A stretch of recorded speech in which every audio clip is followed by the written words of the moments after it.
First, open the terminal and make sure you are inside the ERPNext v15 folder. Then type sudo docker ps for process status. It will display a list of running containers.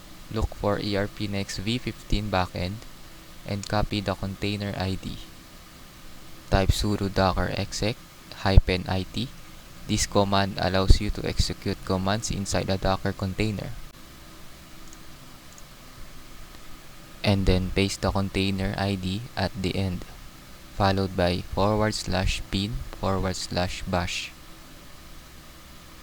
Now that you've accessed the container, type benchget -up hrms.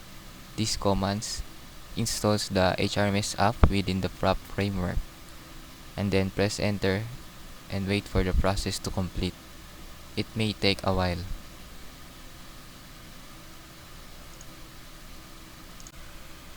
Once the process is done, type cd sites to change to the sites directory.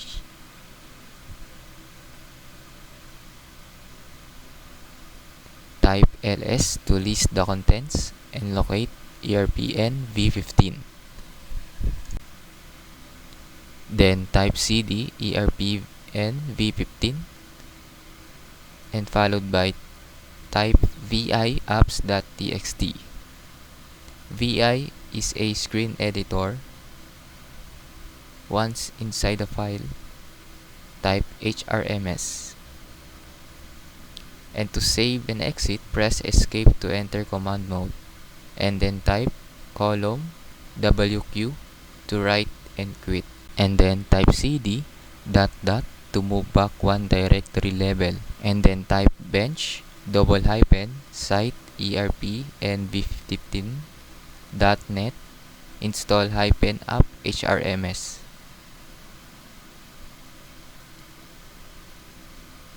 At this point, you will likely encounter an error. To fix it, you need to run a migrate.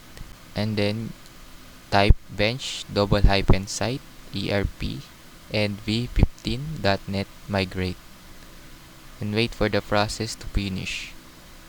This may take a while, and once done, type exit to leave the container. Then type sudo docker compose restart.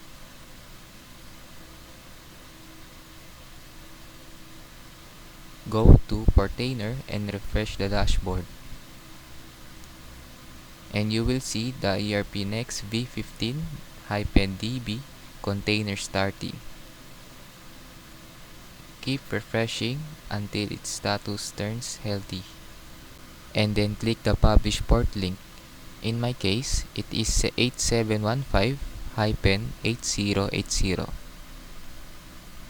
This will open the Frap login page in your browser. Log in using your email and password. In my case, this is just a sample demo account. To verify that the HRMS app is installed, go to the top right corner and click Help. And then click About. HRMS will be displayed in the list if the installation complete correctly. And that's all. Thank you.